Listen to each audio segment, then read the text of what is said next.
It is my absolute pleasure to welcome you to North Carolina Central University's Department of Nursing for this exciting and historic occasion, the ribbon cutting of our Immersive Interactive Room. This immersive room represents a leap forward in how we teach, learn, and simulate real-world scenarios.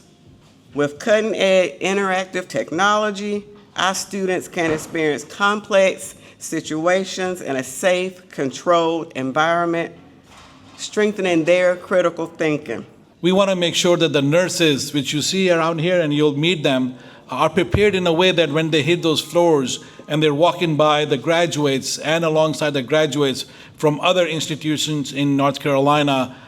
private or public, that they are prepared with the same technologies, that they carry in their hands the same iPads, that they can wear the same VR clinical headsets, that they know they have been trained in scenarios like from Echo Healthcare and 3B Scientific, that they are aware of what their surroundings look like, that they're not only prepared in patient care, but they are prepared to how to talk to the families, how to look at the scenarios, how could be challenged and be ready for scenarios which all the nurses face throughout their day.